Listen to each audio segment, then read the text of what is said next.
warahmatullahi wabarakatuh. Halo warga IMPT, kembali lagi di podcast kali ini bersama aku Angela dari pengurus IMPT 2025. Kali ini aku akan ngebahas tentang sesuatu yang keren, terbaru dan tentunya pertanian. Tetapi nih, aku nggak sendiri nih teman-teman. Aku bareng salah satu mahasiswi proteksi tanaman yang berprestasi di bidang PKM nih. Yaitu ada Kak Bella Indri Ayunita. Mungkin Kak Bella ini bisa memperkenalkan diri bagi teman-teman yang nonton. Oke, halo, kenalin aku Bella Indra Yunita, aku dari Proteksi Tanaman Angkatan tahun 2022. Salam kenal semuanya. Oke, for your information nih teman-teman, Kak Bella ini adalah salah satu mahasiswi proteksi tanaman yang sudah 2 tahun berturut-turut dan 2 kali ikut PKM dan lolos pendanaan tingkat universitas gitu kan. Mungkin dari Kak Bellanya ini bisa ceritain nih Kak pengalaman dari join PKM sampai bisa lolos pendanaan tingkat universitas. Oke, untuk PKM sendiri sebenarnya pas awal-awal itu aku cuma diajakin temen aku gitu kan. Temen sekelas juga ngajakin kayak, Bel mau nggak ikut PKM gitu. Waktu itu aku masih awam banget sama yang namanya PKM, aku nggak tahu apa itu PKM gitu kan. Tapi lama kelamaan karena durasi PKM ini kan 4 bulan ya, jadi mau nggak mau aku tuh harus belajar tentang PKM itu apa gitu kan. Sampai lama-lama aku kayak ngerasa kayaknya ini tempat aku deh gitu, saking seringnya aku berkutat sama PKM gitu kan. Meskipun cuma 2 tahun. Untuk yang tahun sebelumnya itu alhamdulillah aku bisa sampai lolos ke PIMNAS, yaitu di atasnya pendanaan gitu. Sedangkan untuk yang tahun ini aku juga udah sampai ke tahap pendanaan. Kalau misalkan ditanya alurnya gimana, alurnya itu sebenarnya gampang sih teman-teman. Teman-teman tinggal nyusun proposal aja, habis itu dikumpulin, terus udah tinggal tunggu hasilnya gitu kan. Mungkin ya terdengarnya segampang itu gitu, tapi sebenarnya tuh nggak sesusah yang ini kok yang diomongin orang-orang tuh. Yang penting teman-teman taat sama patuh aja sama panduan PKM-nya gitu. Jadi ada panduannya Kak ya. Mungkin isinya tuh bisa kayak mungkin awal tata tertib atau gimana tuh Kak panduannya? Oke, buat panduannya sendiri itu sebenarnya isinya kurang lebih kayak panduan penulisan proposalnya sih gitu. Nah, PKM itu kan termasuk lomba yang strict.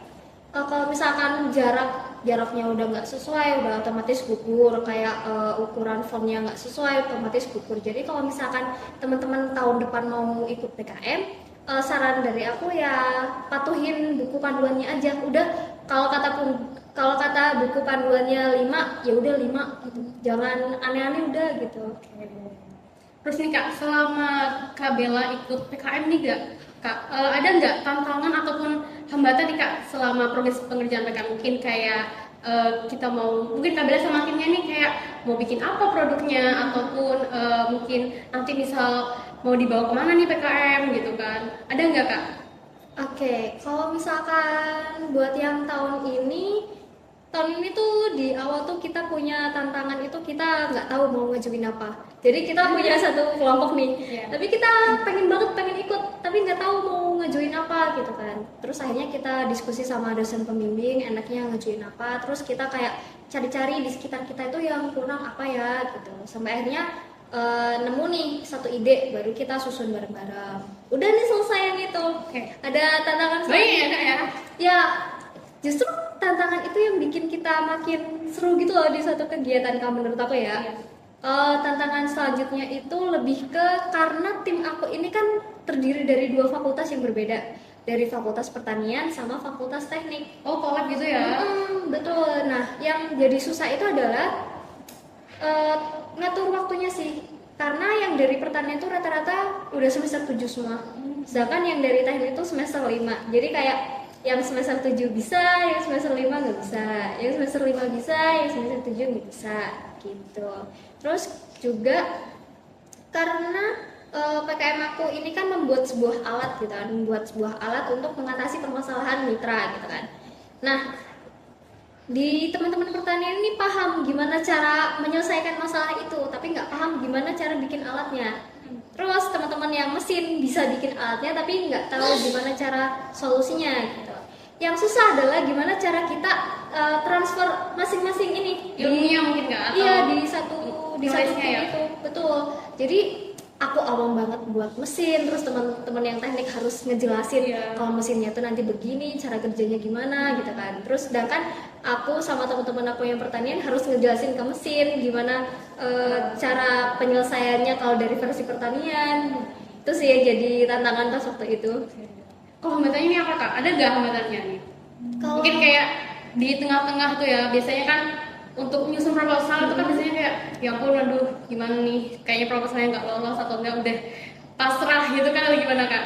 Oke, kalau buat hambatan sih menurut aku nggak terlalu berasa ya, karena ini tuh kita kerjain sama-sama, satu tim itu ada job desk-nya masing-masing gitu. Jadi kalau misalkan satu nggak bisa, minta bantuan ke yang lain gitu. Jadi nggak terlalu berasa, dan juga kita kan dibantu dosen pembimbing ya gitu. Jadi kalau misalkan ada kendala apa-apa, ada yang dibingungin, udah diinformasikan aja gitu. Wah keren banget sih gitu. Terus oh ya, karena Kak Bella ini ikut 2 kali nih ya teman-teman. Terus pasti bikin 2 produk nih kak. Bisa nggak ceritain dari produk awal atau produk yang sekarang nih kak? Atau mungkin ada produk yang waktu Kak Bella sama tim bikin nih kayak wah ini susah ini gitu kayak, atau gimana kak? Mungkin ceritanya. Kalau aku tahun pertama itu aku bikin bioreaktor sama teman-teman aku. Bioreaktor untuk perbanyakan. Bioreaktor ini apa nih kak? Bioreaktor itu kayak alat yang khusus untuk perbanyakan. Nah, untuk yang kita perbanyak itu ada nematoda entomopatogen. Jadi kita bikin alat yang khusus untuk perbanyakan nematoda entomopatogen gitu. Biar petani tuh nggak apa ya, ini kan untuk mengatasi permasalahan penurunan beras organik kan, penurunan produksi beras organik. Kalau misalkan nematoda entomopatogen ini diperbanyak kayak di lab kan susah, karena lab itu nggak bisa dijangkau oleh semua orang gitu. Makanya kita bikinin alat yang praktis namanya bioreaktor, biar bisa diaplikasikan, bisa dioperasikan juga buat mitra gitu. Sedangkan untuk yang tahun ini atau yang kedua, aku sama teman-teman aku bikin alat fermentasi kopi gitu. Kenapa pilih kopi? Karena Jember itu kan sebagai salah satu penghasil kopi ya. Dan aku rasa kayaknya kopi Jember tuh udah mulai udah mulai dikenal banyak masyarakat gitu. Jadi kita kayaknya seru juga deh kalau misalkan kita bikin alat fermentasi kopi gitu. Keren banget sih, dari produknya Kak Bella ini sangat menginspirasi, tentunya bisa membantu permasalahan di pertanian gitu kan teman-teman. Terus masuk ke join atau PKM ini kak ya, apa sih motivasi Kak Bella masih join PKM dan kegiatan mendukung lain nih kak selain perkuliahan? Mungkin kak bisa nggak apa sih sharing-sharing motivasinya, di mana Kak Bella ini ya teman-teman sudah semester 7 yang udah chaos penelitian terus sama risetnya, apalagi juga proposalnya kak. Apa sih kak motivasinya? Oke, jadi PKM itu sebenarnya punya banyak benefit ya. Salah satu benefitnya itu adalah bisa dikonversi atau ditukarkan ke mata kuliah atau kegiatan lainnya. Nah, aku sadar kalau misalkan aku semester 7 udah mulai sibuk riset gitu, mulai ada kayak proyek penelitian gitu. Dan aku ngerasa kayak waktu aku tuh abis di riset dan penelitian. Dimana terus juga semester 7 itu ada kegiatan wajib, kegiatan KKN gitu. Oh ya. Aku ngerasa kayaknya aku nggak mampu kalau misalkan harus ngerjain semuanya bebarengan gitu. Makanya aku juga ikut join PKM, karena ini kan masih sama ya, masih topiknya tuh sebenarnya masih sama kayak riset gitu. Satu riset untuk tugas akhir atau skripsi, satunya riset untuk PKM gitu. Jadi kasarannya tuh masih sama-sama dalam lab gitu. Jadi ya kalau misalkan aku bisa dapat 2, kenapa aku harus ngerjain 1 gitu loh. Jadi kayaknya PKM ini bisa jadi jalan pintas ya kak ya. Mungkin teman-teman nih yang udah semester PKM ya, kakak ini semester 7 ya kayak, semester 7 gak sih? Aku semester 7. Oke, jadi KKN ini bisa jadi jalan pintas buat teman-teman yang gak mau KKN. Jadi ikut PKM ya teman-teman gitu. Dan kalau boleh tahu SKS yang dikonversi berapa nih kak?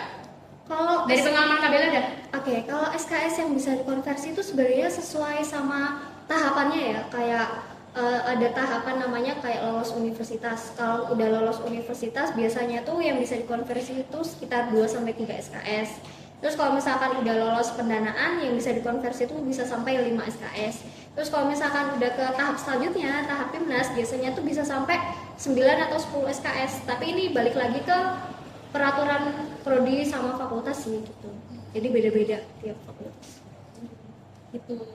Jadi sangat apa ya, PKM ini perlu kayak banyak banget benefitnya bagi yang bener-bener menekuni, bener-bener kayak ayo gitu kan. Kalau misalnya teman-teman nih punya tim atau punya teman-teman lainnya yang pengen join PKM ya Kak.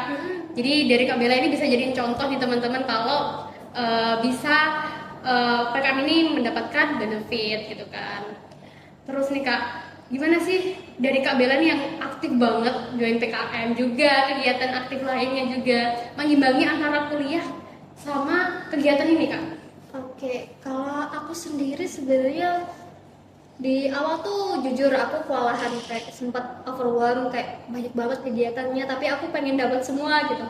Mungkin kedengar kayak serakah ya, tapi enggak, ini tuh aku lagi menguji kapasitas aku gitu loh, kayak sebenarnya aku bisa atau enggak gitu. Nah, untuk mengatasi itu aku siasatnya itu dengan bikin tabel prioritas, kayak mana yang harus aku kerjain dulu gitu. Kalau misalkan itu aku sama tim, kira-kira tim aku bisa aku delegasikan buat kegiatan itu atau enggak gitu. Jadi ya selama kegiatan aku tuh aku nggak bener-bener kerja sendiri, aku pasti dibantuin sama temen aku, temen riset atau temen tim gitu sih. Jadi harus bisa memanage ya Kak ya. Betul. Terus ini Kak, ada satu yang mau aku bahas nih Kak. Aku mau tanya nih Kak Bella nih. Ini seputar perkuliahan sama tentunya masih pertanian juga nih teman-teman. Jadi aku mau nanyain Kak Bella nih, kenapa sih Kak Bella itu pilih program studi proteksi tanaman di Fakultas Pertanian Universitas Jember? Sedangkan mungkin banyak nih proteksi tanaman yang lain, gitu kan? Juga ada mungkin teman-teman yang masih bertanya-tanya prodi proteksi tanaman ini apa sih gitu kan, terus ngapain aja kuliahnya, terus serunya kuliah di proteksi tanaman Fakultas Pertanian Universitas Jember ini apa Kak? Oke, kalau aku sendiri pertama kenapa aku pilih di Universitas Jember? Pertama karena lebih dekat ke rumah ya. Kalau aku sendiri. Kalau boleh tahu Kak Bella orang mana sih? Oke, aku sebenarnya asalnya dari Lumajang. Lumajang ke Jember itu kan nggak terlalu jauh ya. Iya Jadi sih, aku dekat sih Kak. bisa pulang pergi gitu loh, entah seminggu sekali atau 2 minggu sekali gitu. Yang kedua kenapa aku pilih proteksi tanaman? Karena jujur program studi proteksi tanaman tuh unik. Dan dari namanya aja tuh udah bikin orang penasaran gitu loh, kayak, hah, proteksi tanaman, program studi apa sih, ngapain Ya, sih apa gitu sih kan. gitu ya Kak? Terus ternyata selama aku kuliah di sini program studinya tuh seru banget karena yang aku pelajarin itu nggak pernah terbayang sebelumnya gitu loh, mulai dari ngebedah serangga, terus kalau misalkan nangkep serangga. Dan yang unik dari proteksi tanaman itu adalah kita bisa melihat satu hal dari kacamata yang berbeda gitu. Misalnya nih, kalau misalkan ada tanaman sakit, orang-orang tuh kan pasti kayak sedih gitu kan, kok bisa tanamannya sakit gitu, kenapa, apa gitu kan. Sedangkan kalau misalkan mahasiswa proteksi tanaman tuh kalau misalkan lihat tanaman sakit tuh mereka kayak seneng gitu, kayak soalnya ada bahan baru buat dieksplor, kayak kira-kira ini penyebabnya apa ya, terus harus dikendalikan dengan apa ya, bisa nggak kalau misalkan kita giniin gitu. Jadi kayak seru aja sih menurut aku. Ini ya Kak, kayak bisa dibilang kayak kedokteran juga gak sih Kak? Iya, Ya? betul. Kita nyembuhin makhluk hidup yang sakit gitu kan, tapi kita ke tanaman gitu ya Cuma Kak. pasiennya tanaman, bukan manusia atau hewan gitu. Sama nggak bisa diajak ngobrol juga ya Kak ya? Betul, gitu sih. Terus kalau boleh tahu nih, Kak Bella kan udah semester 7 nih.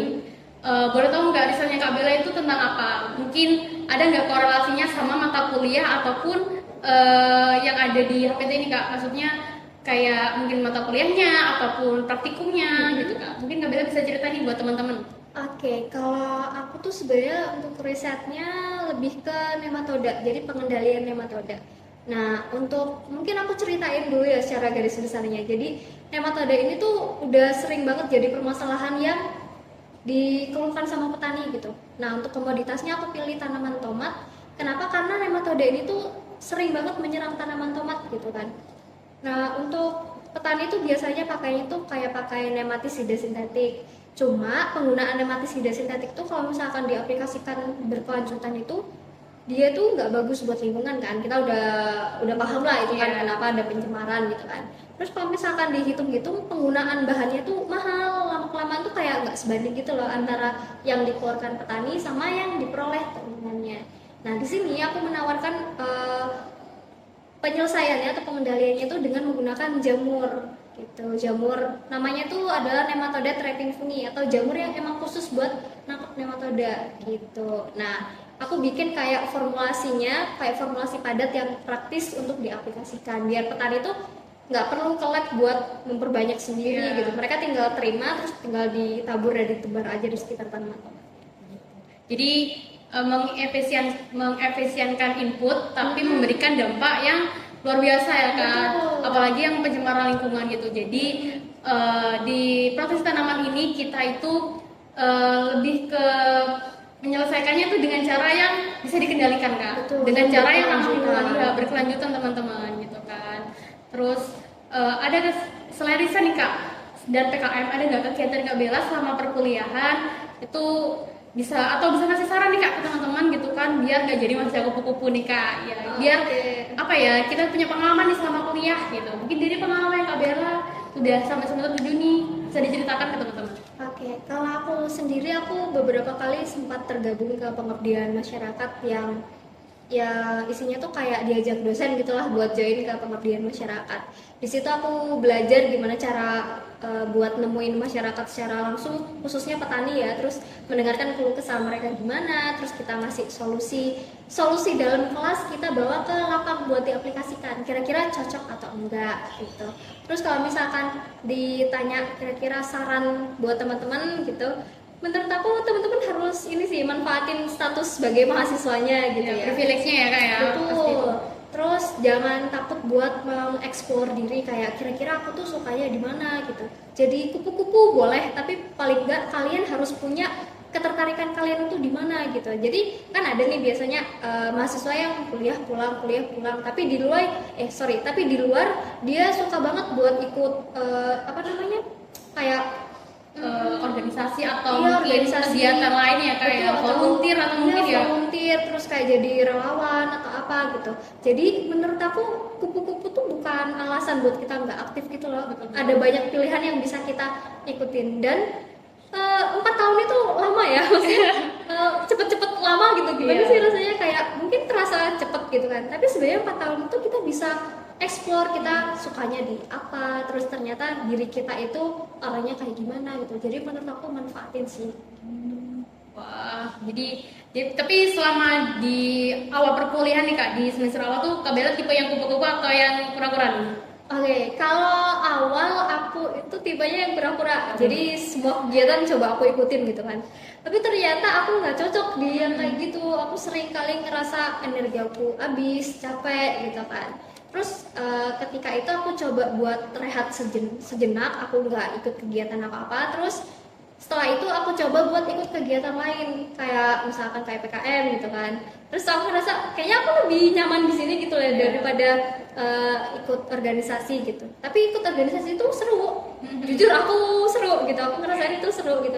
Tapi itu bukan di aku karena aku cepet capek gitu ya ketemu banyak orang. Sosial energinya mungkin beda ya kan dari Kak Bella sendiri mungkin kalau ketemu banyak orang mungkin apa dibilang extrovert juga enggak, introvert juga enggak, mungkin ya tengah-tengah lah. Ya tengah-tengah ambivert gitu ya tuh. Betul. Terus selama jadi mahasiswa nih Kak, ada nggak Kak pengalaman Kak Bella ini kayak bedanya dari semester awal sama semester akhir bukan akhir sih lebih apa ya tepatnya semester 7 lah kita aku takut kalau nyebut tua atau akhir nih Kak gitu kan. Oke. Gimana?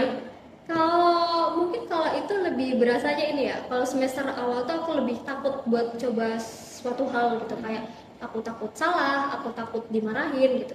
Tapi makin aku naik semester, makin aku kayak ngerasa, lah ya udahlah cobain aja gitu. Kalau misalkan nggak dicoba, siapa yang tahu gitu hasilnya bakal gimana gitu. Terus makin kesini aku juga makin bisa mempertanggungjawabkan lah apa yang udah aku lakuin. Terus Intinya tuh jangan apa ya jangan takut untuk melangkah ya kayak kita harus berani sendirinya kita mencoba gitu kan walaupun nanti gagal teman-teman jadi setidaknya kita sudah punya pengalaman nih untuk bisa ikut di lain kegiatan gitu kan setidaknya kita tuh udah punya alasan kenapa misalkan aku ikut satu kegiatan gitu aku bisa bilang ke orang-orang aku nggak terlalu suka kegiatan ini karena aku pernah coba gini-gini daripada aku bilang aku nggak suka kegiatan ini karena kayaknya gak enak deh. Jadi aku nggak punya ceritanya gitu loh.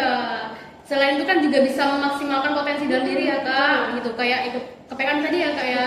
Jadi udah jalannya Kak Bella ini ke PKN teman-teman, jadi sampai 2 kali lolos pendanaan tingkat universitas gitu kan. Kayaknya lama juga ya kayak kita udah podcast, sudah sharing-sharing ini kan, dari Kak Bella join PKN, cerita dari Kak Bellanya, terus dari lolos pendanaannya, lolos story jadi mahasiswa juga ya kak, gitu sampai memilih prodi proteksi tanaman sebagai jalan Kak Bella bisa menjadi pengalamannya lah, mengeksplor hal-hal baru gitu kan. Jadi mungkin podcast kali ini aku akhiri teman-teman gitu kan. Aku sampaikan terima kasih kepada Kak Bella yang sudah jadi narasumber, sudah meluangkan waktunya gitu kan. Dan aku juga mengucapkan terima kasih pada teman-teman yang sudah nonton gitu kan. Dari aku Angela, pengurus MPT 2025, cuma mau pesan nih sama teman-teman untuk bisa mengeksplor dirinya lah gitu kan, bisa menjadi motivasi bagi orang lain juga ya kak gitu kan. Tapi selain itu tidak meninggalkan tugas-tugas kita sebagai mahasiswa yaitu kuliah ya gitu kan. Jadi kita tahu lah kapasitas kita, potensi kita di mana gitu kan. Jadi mungkin itu aja, terima kasih kepada Kak Bella, terima kasih kepada teman-teman yang sudah nonton. Jadi dari aku Angela, pengurus MPT 2005, pamit undur diri. Mohon maaf bila ada salah kata. Wassalamualaikum warahmatullahi wabarakatuh.